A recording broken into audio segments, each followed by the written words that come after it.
تو وہاں سیدنا داؤد نے ابتدا کی اور سیدنا سلیمان نے اس مسجد کو پایہ تکمیل تک پہنچایا. سلامتی ہے ان آنکھوں پہ جو ہدایت پہ نظریں جمائے بیٹھی ہیں، ان کانوں پہ جو ذکر خیر کے منتظر رہتے ہیں، اور ان قدموں پہ جو ہدایت کی راہ پہ گامزن ہیں. ان عبادت گاہوں کی عہد بعہد کیا تاریخ ہے؟ یعنی وہ جو ہیکل تعمیر ہوا، اس کے بعد جب وہ مسمار ہو گیا، مسلمان یہاں پر آئے، تو اس کے بعد عبادت گاہوں کے ساتھ معاملہ کیا ہوا، آج تک کی صورتحال کے بارے میں بتائیے گا. پھر اس موضوع کو آگے بڑھا کر حل کیا ہے اس پر بھی آئیں گے اور کچھ اشکالات ہیں وہ بھی پیش کریں گے. اس سے پہلے یہ بات واضح کی جا چکی کہ فلسطین دنیا کے علاقوں میں سے کوئی عام علاقہ نہیں ہے. اللہ تعالیٰ نے اس کا انتخاب کیا تھا. قرآن مجید میں اس کو الارض المقدسہ کہا گیا ہے. میں نے یہ عرض کیا تھا کہ جب یہ تعبیر اختیار کی جاتی ہے تو اس کا مطلب یہ ہوتا ہے کہ اس سرزمین کو، اس علاقے کو، اس جگہ کو اللہ تعالیٰ نے اپنے لیے خاص کر لیا ہے. یہ علاقہ کیوں خاص کیا گیا اس کی پوری تاریخ میں نے آپ کو بتا دی تھی، اور اس کے ساتھ یہ بھی عرض کر دیا تھا کہ اللہ تعالیٰ کے فیصلے کے مطابق جب وہ وقت آیا کہ بنی اسرائیل کے لیے آخری پیغمبر کی بعثت ہو. بنی اسرائیل کے لیے آخری پیغمبر سیدنا مسیح علیہ السلام تھے. جب وہ وقت آیا اور اللہ کی حجت پوری ہو گئی تو پھر اللہ تعالیٰ نے ہمیشہ کے لیے ان کو اس منصب سے معزول کر دیا جس منصب پر یہ فائز کیے گئے تھے، جس کے لیے ان کو فلسطین میں بھیجا گیا تھا، جس کی بنیاد پر یہ علاقہ ان کے لیے خاص کیا گیا تھا، اور جس کے پیش نظر ہی اللہ تعالیٰ نے وہ سب احکام دیے تھے جو اس وقت ہم تورات میں دیکھتے ہیں یا جس کے اشارات ہم کو قرآن مجید میں ملتے ہیں. اس لحاظ سے اگر آپ دیکھیں تو یہود کے لیے فلسطین کی مذہبی تاریخ اس وقت ختم ہو گئی جب سیدنا مسیح علیہ السلام کا انہوں نے انکار کر دیا، بلکہ ان کو صلیب دینے کی کوشش کی، اور اس کے بعد پروردگار عالم نے عذاب کا فیصلہ کر دیا. میں نے عرض کیا تھا کہ وہ عذاب بھی دو جہتوں سے آیا.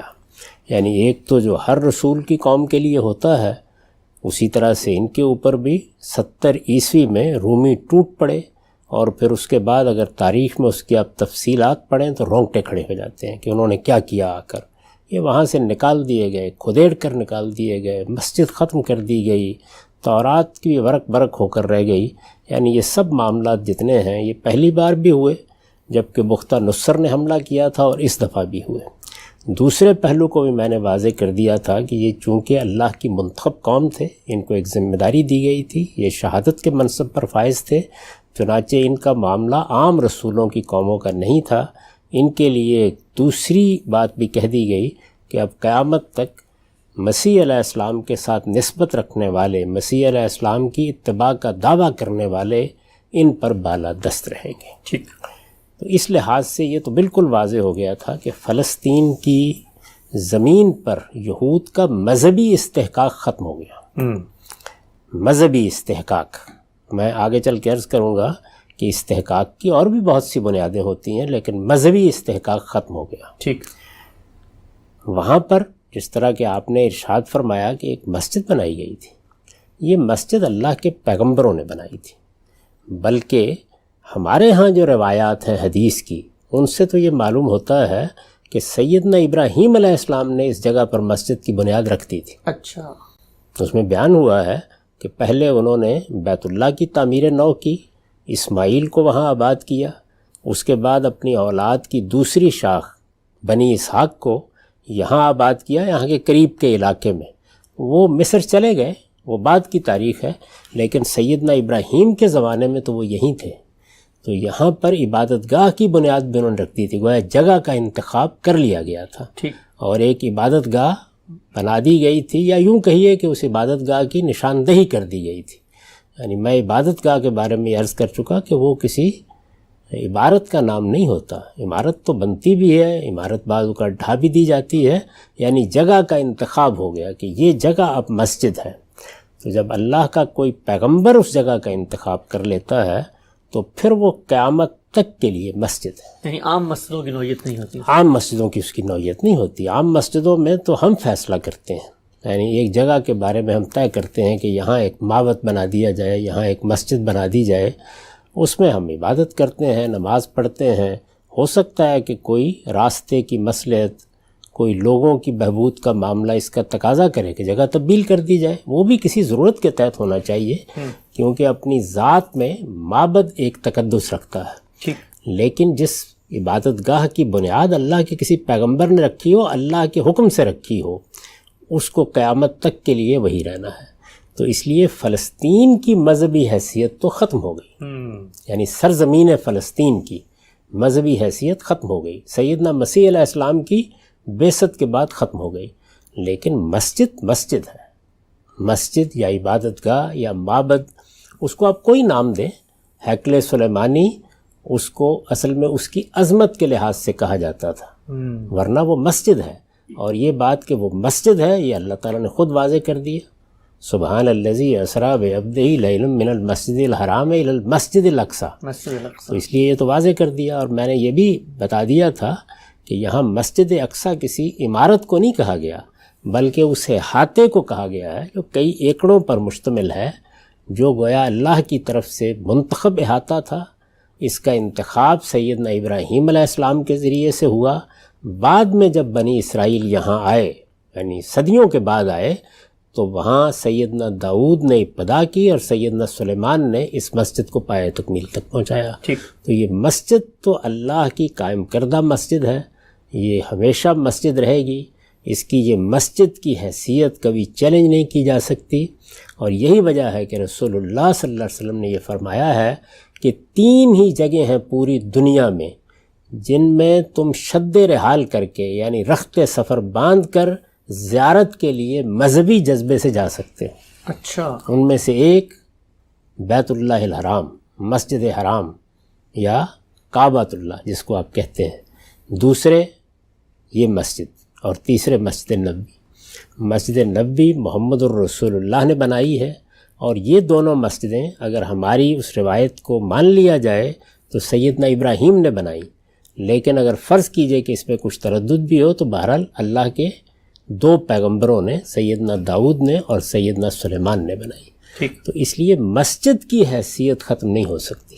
اچھا، یعنی اللہ کے کسی پیغمبر کی بنائی ہوئی مسجد تو اب قیامت تک مسجد ہی رہے گی، اس کو کسی بت قدے میں نہیں تبدیل کیا جا سکتا، یا اس پر کوئی اور عمارتیں نہیں بنائی جا سکتی، اس کو اسی حیثیت سے رکھا جائے گا۔ مسجد نبوی کو دیکھیے کہ وہ بہت ہی مختصر سی مسجد تھی، یہ معلوم ہے اب بھی اس کی وہ بنیادیں واضح ہیں، بلکہ وہ برآمدہ موجود ہے کہ جس برآمدے کو اتنا ہی رکھا گیا تھا جتنی وہ رسالت مآب صلی اللہ علیہ وسلم کے زمانے میں تھی، اس کی نشاندہی ہوتی ہے اب بھی، لیکن کیا اب وہ مسجد وہیں تک ہے؟ ظاہر ہے کہ بہت وسیع ہو گئی ہے۔ اسی طرح اگر آپ رسالت مآب صلی اللہ علیہ وسلم کے زمانے کے حالات پڑھیں تو جس جگہ اب آپ نے دیکھا ہوگا کہ مقام ابراہیم وہ پتھر رکھا ہوا ہے، بس بیت اللہ کا سین یہیں تک تھا۔ اچھا، یعنی اس کے ساتھ سے قریش کے مکانات شروع ہو جاتے تھے، اور اس میں روشنی کرنے کے لیے بھی وہی اپنی دیواروں پر کوئی دیا رکھ دیتے تھے۔ سیدنا عمر نے پہلی مرتبہ وہ گھر وہاں سے اکھڑوا دیے اور اس مطاف کو وسیع کرنے کا سلسلہ شروع کیا۔ تو اس لیے وہ مسجد وسیع ہوتی چلی جائے گی، وہ جہاں تک بھی وسیع ہو جائے، لیکن وہ مسجد ہی رہے گی اور قیامت تک مسجد ہی رہے گی۔ تو یہ 2 بالکل الگ الگ چیزیں ہیں، یعنی سرزمین فلسطین کا اختصاص ختم ہو گیا سیدنا مسیح کے ساتھ، یہود کے لیے اس کی مذہبی حیثیت بھی ختم ہو گئی، ہمارے لیے اس کی کوئی مذہبی حیثیت نہ کبھی تھی نہ ہے۔ ہمارے لیے مذہبی حیثیت جزیرہ نما عرب کی ہے، ہمارے لیے سے مراد یعنی محمد الرسول اللہ صلی اللہ علیہ وسلم کے بعد جو امت مسلمہ قائم ہوئی، اور جس کی اصل کون ہے؟ بنی اسماعیل۔ تو بنی اسماعیل کی ابتدا یہاں سے کی گئی، محمد الرسول اللہ صلی اللہ علیہ وسلم خود بنی اسماعیل میں سے تھے۔ یہ گھر یعنی بیت اللہ الحرام سیدنا ابراہیم کا بنایا ہوا ہے، اب یہی گھر توحید کا مرکز ہے، یہی سرزمین اللہ تعالیٰ کی تقدیس کے ساتھ اللہ کے لیے خاص ہے، اسی کے بارے میں اللہ تعالیٰ کے احکام ہے کہ یکون الدین کلہ للہ، اس میں اللہ کا دین ہی رہے گا ہمیشہ کے لیے۔ اور یہ رسالت مآب صلی اللہ علیہ وسلم کے زمانے میں یہ مقصد حاصل کر لیا گیا تھا، اور اس کے حصول کے بعد حضور نے یہ فرمایا تھا کہ اب قیامت تک لا یجتمع فیہ دینان۔ تو مذہبی حیثیت یہ ہے، مذہبی حیثیت اگر واضح ہو گئی ہے دونوں چیزوں کی، تو ہم نے اس سے پہلے یہ عرض کیا تھا کہ اللہ تعالیٰ نے مسلمانوں کو یہ عزت دی انہوں نے چونکہ اللہ تعالیٰ کے ساتھ اللہ کی معیت میں وہ سب کچھ کیا جس کو ہم صحابہ کرام کی تاریخ میں پڑھتے ہیں، یعنی اللہ کے آخری پیغمبر کی بعثت ہوئی سرزمین عرب میں، اس میں فیصلہ کیا گیا کہ اللہ تعالیٰ کا جو ایک عدالتی حکم ہوتا ہے جو ان قوموں کے لیے صادر ہوتا ہے جن کی طرف رسول بھیجے جاتے ہیں، جس کا نفاذ فرشتے کرتے رہے ہیں، وہ صحابہ کرام کے ذریعے سے ہوگا، یعذبہم اللہ بایدیکم۔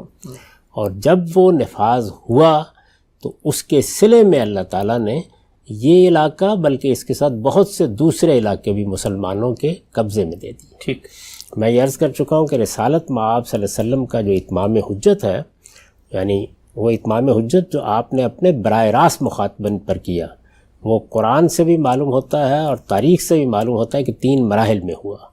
پہلے قریش پر، جس کو قرآن مجید نے اس طرح بیان کیا ہے کہ آپ کی بعثت اس لیے ہوئی ہے کہ امیین کے اندر ہم نے ایک رسول کو بھیجنے کا فیصلہ کیا، اور یہ بتایا کہ آپ کا پہلا مشن کیا ہے، لتنذر ام القری ومن حولھا، یہ مکہ جس میں قریش آباد ہیں ان پر اللہ کی حجت پوری کی جائے، ان کو خبردار کیا جائے، اور اس کے گرد و پیش کے علاقے کو۔ یہ پہلا مرحلہ تھا۔ دوسرا مرحلہ اس وقت شروع ہوا جب یثرب میں رسالت مآب صلی اللہ علیہ وسلم منتقل ہوئے، جس کو ہم مدینۃ النبی کہتے ہیں۔ وہاں منتقل ہونے کے بعد اہل کتاب مخاطب ہوئے، اور قرآن مجید کے پہلے باب میں انہی کو خطاب کیا گیا ہے۔ ٹھیک، یہ جو پہلا باب بقرہ، آل عمران، نساء اور مائدہ ان صورتوں پر مشتمل ہے، اس میں اہل کتاب ہی پر اللہ کی حجت تمام کی گئی ہے۔ تیسرا مرحلہ اس وقت شروع ہوا جب دنیا سے رخصت ہونے سے 4 سال پہلے رسول اللہ صلی اللہ علیہ وسلم نے گرد و پیش کی مملکتوں کو خطوط لکھے، اور میں نے یہ عرض کیا تھا کہ اس وقت ساسانی مملکت تھی اور بازنطینی مملکت تھی، یعنی 2 بڑی قوتیں موجود تھیں۔ باقی جو کچھ بھی تھا وہ اس کے حوالی موالی تھے، کچھ باج گزار حکومتیں تھیں، اور اس زمانے میں بھی یہ بندوبست ہوتا تھا کہ جب بڑی سلطنتیں قائم ہو جاتی تھیں تو ان کے بعض علاقوں میں نسبتاً خود مختار سلطنتیں بھی موجود ہوتی تھیں، باج گزار بھی ہوتی تھیں، کچھ معاہدات کے نتیجے میں بھی اپنا وجود برقرار رکھے ہوئے ہوتی تھیں۔ اسی وجہ سے رسالت مآب صلی اللہ علیہ وسلم نے ان سلطنتوں کے اصل حکمرانوں کو بھی، یعنی کیسر و کسریٰ کو بھی خطوط لکھے، اور اس کے ساتھ باقی 6 چھوٹی مملکتوں کے سربراہوں کو بھی خطوط لکھے۔ پورے کے پورے علاقے کا گویا آپ نے احاطہ کر لیا، اور پھر اتمام حجت کے قانون کے مطابق 4 سال کی مہلت دی۔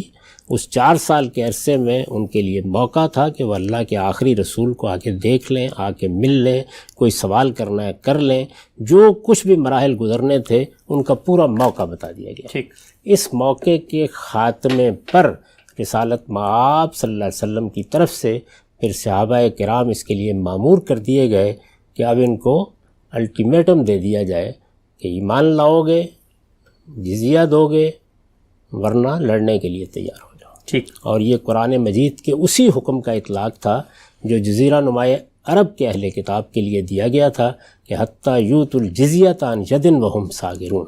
ٹھیک، تو یہ میں نے عرض کر دیا۔ اس کا نتیجہ کیا نکلا؟ اس کا نتیجہ یہ نکلا کہ اللہ تعالیٰ نے اپنی عنایت سے، اپنے کرم سے یہ پورا کا پورا علاقہ بنی اسماعیل کے سپرد کر دیا۔ اب اس کے بعد کیا ہوا؟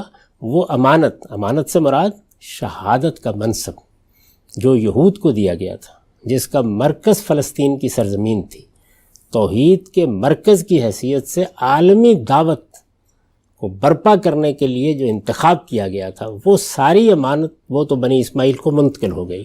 اس کے ساتھ عملی طور پر ایک اور نتیجہ بھی نکلا، وہ یہ کہ فلسطین کی سرزمین بھی اور دوسرے بہت سے علاقے بھی سیدنا عمر کے زمانے میں مسلمانوں کی سلطنت کا حصہ بن گئے۔ یہ سلطنت فتوحات کے نتیجے میں قائم ہوئی، اور فتوحات کے لیے جو حکم جاری کیا گیا وہ حکم ایک خالص دینی بنیاد پر مبنی تھا کہ اللہ تعالیٰ کے رسول نے اتمام حجت کر دیا ہے، اس کے بعد اب ان منکرین کے پاس کوئی جواز باقی نہیں رہا۔ اللہ کا رسول جن قوموں پر حجت تمام کر دیتا ہے وہ یا زمین سے مٹا دی جاتی ہیں اور یا وہ محکوم ہو کے رہتی ہیں۔ یہ خلاصہ ہے اس بات کا۔ چنانچہ یہ تاریخ میں نے آپ کو سنا دی تھی، اور یہ بتا دیا تھا کہ پھر اس کے بعد یہ مسلمانوں ہی کے پاس رہا ہے، سوائے وہ کم و بیش 1 صدی کے، یعنی 1099 میں اس کو صلیبیوں نے فتح کر لیا، یہاں یروشلم کی ایک مسیحی ریاست بھی قائم کر دی، وہ بعد میں بھی قائم رہی، اور پھر 1187 میں اس کو صلاح الدین نے دوبارہ فتح کر لیا، اور یہ پھر مسلمانوں ہی کا ایک ملک رہا یا مسلمانوں کا ایک علاقہ رہا، جس میں بالعموم مسلمان گورنر ہی مقرر کیے جاتے تھے۔ جس زمانے میں یہ سارا معاملہ ہوا اس وقت فاطمیوں کی حکومت تھی وہاں، بعد میں جب عثمانیوں کو خلافت منتقل ہو گئی تو یہ ان کی عملداری میں رہا، اور آخری وقت تک جس کا اب ہم ذکر کریں گے یہ عثمانیوں ہی کی عملداری میں تھا۔ ٹھیک، یہ تاریخ ہم اس سے پہلے سنا چکے ہیں، یہ اس کا خلاصہ میں نے آپ کے سامنے کر دیا، معاف کیجیے۔ جی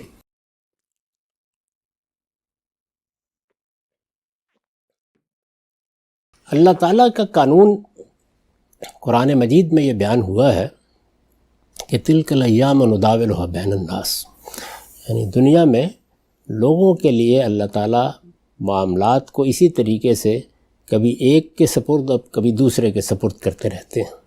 یہ دنیا میں سلطنتیں قائم ہوتی ہیں، بڑی بڑی قومیں سامنے آتی ہیں، ان کے لیے بھی اللہ کا قانون یہ ہے کہ یہی دنیا ان کا محشر ہے۔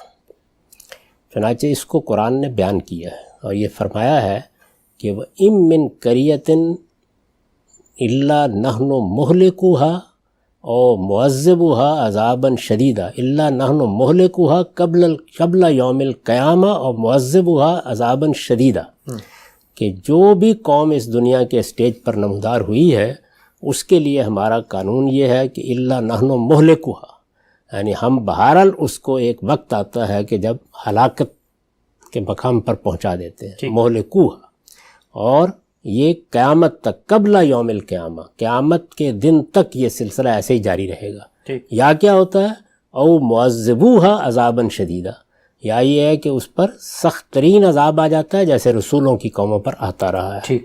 اور یہ فرمایا کانا ذالک فی الکتاب مستورا، یہ قانون اللہ کے ہاں لکھا ہوا ہے، نوشتہ ہے اللہ کا، یہ سنت الہی ہے، اس کا لازماً ظہور ہونا ہے۔ تو یہ ظہور مسلمانوں کے معاملے میں بھی ہوا، اس کے اسباب پیدا ہوتے ہیں، یعنی یہ جیسے ہوتا ہے تو مسلمانوں کے بارے میں بھی یہ ہوا۔ اللہ تعالیٰ کے عذاب کا معاملہ تو ختم ہو گیا اب، اس لیے کہ اب رسولوں کی بعثت نہیں ہوگی، محمد الرسول اللہ آخری رسول کی حیثیت سے آئے، اتمام حجت ہوا اور اس کے نتائج نکلے۔ اب ان کی دی ہوئی کتاب اور ان کا دیا ہوا دین، یہی قیامت تک اللہ کا دین اور اللہ کی کتاب کی حیثیت سے لوگوں کے لیے مرجع رہے گا۔ یہ معاملہ تو ختم ہو گیا، تو او معذبوہا عذابا شدیدہ کا معاملہ تو ختم ہوا، لیکن مہلکوہا یہ سلسلہ جاری رہے گا۔ اور اس میں دنیا کے اسٹیج پر مختلف قومیں آتی رہیں گی۔ یہ ہلاکت تدریج سے ہوتی ہے، یعنی جس طریقے سے ہم یہ دیکھتے ہیں کہ ایک بچہ پیدا ہوتا ہے، بچپن لڑکپن کے مراحل سے گزرتا ہے، پھر اس کے بعد وہ نوجوان ہو جاتا ہے، پھر ایک زمانہ ہوتا ہے جس میں ارسطو افلاطون بن کر دنیا سے بات کرتا ہے، پھر حرم و شیب کے مراحل آتے ہیں، بڑھاپا آ جاتا ہے، اس کے بعد وہ جو قرآن نے کہا ہے کہ لِکَیْ لَا یَعْلَمَ مِن بَعْدِ عِلْمٍ شَیْئًا، سب کچھ فراموش کر دیتا ہے اور پھر بڑھاپے کی عمر کو پہنچ کر ختم ہو جاتا ہے۔ تو قوموں کے ساتھ بھی معاملہ اسی طرح سے ہوتا ہے۔ جب یہ ہوتا ہے تو اس کے اسباب پیدا ہوتے ہیں، یعنی جس طرح سے ہم انسان کو دیکھتے ہیں، ہم کہتے ہیں کہ دیکھیے اب یہ بیماریاں آ رہی ہیں، اب وہ طاقت ختم ہو رہی ہے، اب اضمحلال پیدا ہو رہا ہے، یہ ساری چیزیں ہوتی ہیں عمر کے ساتھ۔ بالکل اسی طرح قوموں کے ساتھ بھی یہی سب مراحل ہوتے ہیں۔ تو اس میں کیا چیزیں ہیں کہ جو اس کا باعث بنتی ہیں، وہ کیا چیز ہوتی ہے؟ اللہ تعالیٰ جب اس کی قوم کا انتخاب کرتا ہے تو میرے نزدیک 3 چیزیں ایسی ہیں کہ جو بنیاد بن جاتی ہیں، کسی قوم کے عروج پر قائم رہنے کی بنیاد بھی بنتی ہیں اور اس کے اضمحلال اور زوال کی بنیاد بھی بنتی ہیں۔ ان میں سے پہلی چیز کیا ہے؟ علم و اخلاق کے لحاظ سے قوم کس جگہ پر کھڑی ہے، یعنی علم و اخلاق ہی اصل میں اس دنیا میں وجود کی ضمانت ہے۔ وہ علم جو تجربات و مشاہدات سے حاصل ہوتا ہے، جس کو آپ اب جدید دور میں سائنس کہتے ہیں، اس کی بنیادیں بڑی پرانی ہیں۔ تو آپ علم میں کس مقام پر ہیں؟ دوسرے، انسان کا اخلاقی وجود، اور اخلاقی وجود کا قوموں کے معاملے میں اصل ظہور اجتماعی اخلاقیات میں ہوتا ہے۔ تو علم و اخلاق کے لحاظ سے کوئی قوم کس جگہ ہے؟ کیا وہ برتری کے مقام پر کھڑے ہیں؟ کیا بہتری کی جگہ پر ہے؟ کیا مناسب صورتحال ہے؟ کیا پستی کی طرف گامزن ہو گئی ہے؟ کیا آخری درجے میں پستی میں جا کے گر گئی ہے؟ تو یہ دیکھا جاتا ہے۔ دوسری چیز یہ ہے کہ جس کو آپ قوم کہتے ہیں، ظاہر ہے کہ وہ کسی بنیاد پر ترکیب پائے گی تو اس کی سیاسی وحدت قائم رہے. کسی قوم کو اگر آپ چھوٹے چھوٹے قبیلوں میں بانٹ دیں، ہر قبیلے کا اپنا ایک سردار ہے، ہر قبیلے کی اپنی ایک جگہ ہے، تو پھر تو اس پر لفظ قوم کا اطلاق کرنا بھی بہت مشکل ہو جاتا ہے. ٹھیک. اور اگر فرض کیجئے کہ آپ کرتے بھی رہیں تو وہ کوئی تصور ہوگا جو فضا میں کہیں معلق رہ جائے گا، زمین پر اس کے آثار آپ کو نظر نہیں آئیں گے. وہ اسی وقت ہوتے ہیں جب کہ اس کے اندر سیاسی وحدت پیدا ہوتی ہے. یعنی وہ قبیلے ہیں، وہ افراد ہیں، وہ مختلف جگہوں پر پھیلے ہوئے لوگ ہیں، لیکن ان کی ایک سیاسی وحدت قائم ہے. اور سیاسی وحدت ظاہر ہے کہ ایک بالکل سامنے کی چیز ہونی چاہیے. یعنی یہ محض کوئی تصور نہیں ہے کہ آپ اپنے دل میں قائم کر لیں تو اس پر بھی یہی معاملہ ہوگا. وہ سیاسی وحدت ہی اصل میں اس کو عصبیت فراہم کرتی ہے، اسی کی بنیاد پر اس کی طاقت وجود میں آتی ہے. کیونکہ دنیا میں جو کچھ بھی علم آپ کے پاس ہے یا جو اخلاقی قوت آپ کے پاس ہے، وہ مادی طاقت کے ساتھ دنیا میں اپنے ظہور کا راستہ تلاش کرتی ہے. تو مادی طاقت کا ظہور سیاسی وحدت میں ہوتا ہے. اور تیسری چیز یہ ہے کہ اگر اس قوم کی بنیاد کسی نظریے پر ہے، یا آپ اپنی سادہ اصطلاح میں یوں کر لیں کہ جیسے ہم مسلمان، ظاہر ہے کہ مسلمان اس لیے کہلاتے ہیں کہ ہم ایک دین کو ماننے والے ہیں. تو اگر کسی نظریے پر اس قوم کی بنیاد ہے تو اس نظریے یا اس مذہب کے معاملے میں اس کی یکسوئی کا کیا عالم ہے. یعنی اگر وہاں صورتحال یہ ہے کہ تفرقہ ہی تفرقہ ہے، وہاں یہ ہے کہ کوئی بنیاد فیصلے کے لیے موجود ہی نہیں رہ گئی، تو پھر ظاہر ہے کہ اضمحلال آئے گا نا. تو یہ تین چیزیں جو ہیں یہ بہت ضروری ہیں، ناگزیر عناصر ہیں یہ تینوں. اس کے بعد ہی کوئی قوم اپنی برتری کو قائم رکھ سکتی ہے. ان میں اضمحلال آئے گا، ہو سکتا ہے کسی ایک میں آئے، دوسرے میں آئے، تیسرے میں آئے، تو بتدریج پھر وہ نیچے جانا شروع ہو جائے گی. اور دنیا میں دوسری قومیں ضروری نہیں کہ ان سب معاملات میں وہ آخری درجے پر ہوں، وہ اگر ان میں اس سے بہتر ہوں گی تو آہستہ آہستہ ان کی بالادستی بھی قائم ہونا شروع ہو جائے گی. ٹھیک. تو یہ بات واضح ہو گئی. اس کو دیکھیے، تیسری بات جو ہے اس کو میں تھوڑا سا مزید واضح کرنا چاہوں گا. اس کو اللہ تعالیٰ نے بھی بیان کیا ہے. جب سورہ شورا میں یہ کہا کہ یہ دین سب پیغمبروں کا دین ہے، اور رسول اللہ صلی اللہ علیہ وسلم کو خطاب کر کے فرمایا کہ یہ آپ کو دیا گیا ہے، تو اس کے ساتھ کیا کہا؟ ان اقیم الدین ولا تتفرقوا فی، اب اس دین پر عمل پیرا رہو، اور یہ پیروی بالکل یکسوئی کے ساتھ ہونی چاہیے. ولا تتفرقوا فی، یہ بیان فرمایا. مسلمانوں کی پوری جماعت سے یہ کہا کہ یہ نہیں ہو سکتا کہ یہ یکسوئی ایک کو اتنی ہو دوسرے کو اتنی ہو. ادخلوا فی السلم کافہ، پورے سارے کے سارے مل کر تم اسی دین کے ساتھ وابستہ ہو گئے. اس کا طریقہ کیا بتایا؟ اعتصموا بحبل اللہ جمیعا ولا تفرقوا، یعنی اللہ کی رسی کو مضبوطی سے تھامے رکھو. اس کا لازمی نتیجہ کیا ہوگا؟ تفرقے سے بچے رہو گے، فرقہ بندیوں سے بچے رہو گے، اور تمہاری جو دین کے معاملے میں یکسوئی ہے وہ قائم رہے گی. وہ اللہ کی رسی کیا ہے؟ رسول اللہ صلی اللہ علیہ وسلم نے وضاحت کی، اور قرآن سے بھی یہ بات واضح ہو گئی کہ وہ اللہ کی کتاب قرآن مجید ہے. قرآن مجید کے بارے میں خود قرآن نے یہ بتا دیا کہ یہی کتاب ہے کہ جس کو جب تم اپنا مرجع بناؤ گے، جس کو مستر بناؤ گے، جس کتاب کو حاکم مانو گے، جس کتاب کے فیصلے تسلیم کرو گے، ہر چیز کے لیے اسے فرقان اور میزان سمجھو گے، تو پھر تمہارے ہاں دین کے معاملے میں یکسوئی ہوگی. یہ یکسوئی کی بنیاد ہے. اس کا یہ مطلب نہیں ہے کہ اختلافات بالکل ختم ہو جائیں گے، وہ اختلافات ایک چھاتے کے نیچے آ جائیں گے. یعنی آپ کے لیے ایک بنیاد فراہم ہوگی جس میں بہت چھوٹے پیمانے پر چیزیں اگر آئیں گی بھی سامنے تو وہ حل ہوتی چلی جائیں گی. لیکن اگر اللہ کی کتاب کی یہ حیثیت ختم ہو گئی ہم مسلمانوں میں، تو پھر اس کے بعد تفرقہ ہی تفرقہ ہے. اس میں کوئی کسی چیز کو پکڑے گا، کوئی کسی دوسری چیز کو پکڑے گا. کسی کا ماخذ انسان کے تخیلات ہوں گے، اس سے فلسفیانہ مباحث داخل ہو جائیں گے، اس سے متکلمین کے مختلف گروہ سامنے آنا شروع ہو جائیں گے. کوئی اسی چیز کو لے کر اپنی مابعد طبیعیات بنانے کی کوشش کرے گا، اس سے صوفیہ گروہ پیدا ہونا شروع ہو جائیں گے. اسی طریقے سے کوئی روایت کو پکڑ لے گا، کوئی تاریخ کو پکڑ لے گا.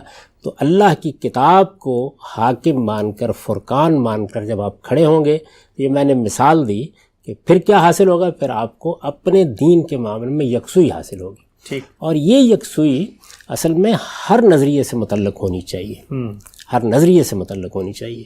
تو یہ تین چیزیں ہیں. اب آپ خود ایک نظر ڈال کے دیکھ سکتے ہیں کہ یہ جو اضمحلال پیدا ہونا شروع ہوا، یعنی میں اس کی تاریخ سنا چکا ہوں کہ چھوٹی چھوٹی ریاستیں وجود میں آ گئیں جن میں سلاطین الگ الگ طریقے سے اٹھے، انہوں نے اپنے آپ کو بڑی حد تک آزاد کرنا شروع کر دیا، وہ اپنے اقدامات کے لیے بھی کسی کے لیے جواب دہ نہیں رہے، وہ کسی بڑی سلطنت کے صوبے دار یا گورنر سے آگے بڑھ گئے۔ مغلوں کی سلطنت تو شہنشاہوں کے زیر اثر آ گئی، یعنی یہاں تو کوئی وہ رہا ہی نہیں۔ البتہ ایک علامتی حیثیت باقی تھی مسلمانوں کی وحدت کی، اور وہ خلافت عثمانیہ کی صورت میں 1517 میں اس کی ابتدا ہوئی، اور وہ بہرحال صدیوں تک ایک علامتی حیثیت سے قائم رہے، یعنی اس کے عروج کے زمانے بھی آئے اور آخری دنوں میں یا اس سے پہلے وہ اس محلال میں جب مبتلا ہوئی تھی یہ بھی ہوا۔ اس محلال کے اسباب یہی ہیں جو میں نے آپ کے سامنے بیان کر دی ہیں، یعنی بتدریج سیاسی وحدت ختم ہوئی۔ سیاسی وحدت یعنی پہلے حقیقی وحدت موجود تھی، وہ آہستہ آہستہ علامتی وحدت میں بدلی، اور پھر اس کے بعد اس کا بھی ایک لحاظ سے خاتمہ ہی سا ہونا شروع ہو گیا۔ وہ فاطمیوں کے ہم نے دیکھا، عباسیوں کے آخری دور میں بھی دیکھا، قاہرہ کی عباسی خلافت میں بھی دیکھا، اور پھر عثمانیوں کے ہاں بھی یہی صورت پیدا ہوئی۔ ہسپانیہ اور اندلس کی داستان تو لوگ سناتے ہی ہیں اور آج بھی اس پر بہت ماتم کرتے ہیں، تو سیاسی وحدت کا اسی طریقے سے خاتمہ ہو گیا کم و بیش، یا آپ کہیے کہ آخری درجے کا اضمحلال اس میں آ گیا۔ صفویوں کی اپنی حکومت تو پہلے بھی الگ سے رہی تھی ایران میں، اور پھر اس کے بعد روس کی سلطنت کی طرف سے بھی حملے شروع ہو گئے، اور آہستہ آہستہ وہ پرانا فارس بھی اس طریقے سے نہیں رہا۔ تو یہ سیاسی تاریخ ہے جس کے اندر سیاسی وحدت کا خاتمہ بتدریج ہوا۔ دوسری چیز کو دیکھیں، علم و اخلاق کے لحاظ سے یعنی ایک برتری کے مقام پر کھڑے تھے۔ اگر صحابہ کرام سے آپ شروع کریں تو قرآن مجید نے کیا کہا؟ اللہ تعالیٰ نے داد دی، کنتم خیر امت اخرجت للناس، یعنی سارے صحابہ کرام کوئی ایک درجے کے نہیں تھے، سب کے سب ابو بکر و عمر عثمان و علی نہیں تھے۔ اس سب کچھ کے باوجود بحیثیت مجموعی پوری جماعت خیر امت تھی، یعنی وہ بہترین لوگ تھے، علم کے لحاظ سے بھی، اخلاق کے لحاظ سے بھی۔ اب اس کے بعد آگے کے مراحل میں آپ نے ہارون اور مامون کا دور بھی دیکھا، آپ نے ہسپانیہ میں علم کا فروغ بھی دیکھا، آپ نے مختلف اقدامات کے موقعوں پر اخلاقی لحاظ سے بھی لوگوں کی برتری کے مشاہدات کیے۔ بتدریج اس میں بھی کمزوری آنی شروع ہوئی، یعنی علم بھی ہاتھ سے جاتا رہا اور اخلاقی لحاظ سے بھی مسلمان بتدریج وہی ہوا کہ برتری کے مقام سے ذرا بہتری کی طرف، اور بہتری کے بعد نسبتاً قابل قبول، اور پھر آخر میں کیا ہوا؟ پستی کی طرف جانا شروع ہو گیا علم و اخلاق میں، اور مذہبی وحدت کا بھی خاتمہ ہو گیا، اس لیے کہ اللہ کی کتاب قرآن مجید یہ نہ مسلمانوں کے علم میں محور و مرکز رہی، نہ ان کے عمل میں محور و مرکز رہی۔ اس وقت بھی یہی صورتحال ہے۔ تو تینوں چیزیں باعث بنی اس کا کہ یہ جو مسلمانوں کی ایک عظیم سلطنت قائم ہوئی تھی، اور ان کو دنیا میں برتری حاصل ہو گئی تھی، اور ان کے ذریعے سے وہ چیز وجود میں آئی تھی جس کو ایج آف فیتھ کہا جاتا ہے۔ عصر الایمان، ول ڈیورا نے یہ ترکیب استعمال کی، یہ ٹھیک ہے بالکل، یعنی اگر آپ غور کر کے دیکھیں تو یہ زمانہ دو پیغمبروں کی امتوں کے عروج کا زمانہ ہے۔ ایک طرف سیدنا مسیح علیہ السلام کے پیروکاروں کو سلطنت روما میں یہ حیثیت حاصل ہو گئی، اور ہم نے دیکھا کہ ان کا کیا مقام تھا، کیا جگہ تھی، کس طرح کی سلطنت قائم ہوئی، اور مسیحی کلیسا کو کیا اقتدار حاصل ہوا۔ دوسری جانب محمد الرسول اللہ صلی اللہ علیہ وسلم کے پیرووں کو، اس میں اگر آپ غور کر کے دیکھیں تو جو برتری حاصل تھی وہ ذات خداوندی کو تھی، مذہب علم کا منبع اور مصدر تھا، اور دنیا پر حکومت بھی حاصل تھی، اور وہی چیزیں تھیں جو میں نے آپ کو بتایا۔ جب تینوں میں اضمحلال ہوا تو پھر وہ نوبت آنا تھی کہ اب ان کے لیے ہلاکت کا فیصلہ ہو، کس درجے میں ہو یعنی یہ الگ بات ہے، وہ مسلمانوں کے ساتھ اس درجے میں نہیں ہوا، ہلاکت کا یہ فیصلہ کیسے ہوا، اور اس کے مقابل میں دوسری قومیں کیسے اٹھیں، اب ایک نظر اس پر بھی ڈالنی چاہیے تاکہ ہم دیکھ سکیں کہ پھر اس وقت ہوا کیا جب فلسطین آپ کے ہاتھ سے گیا۔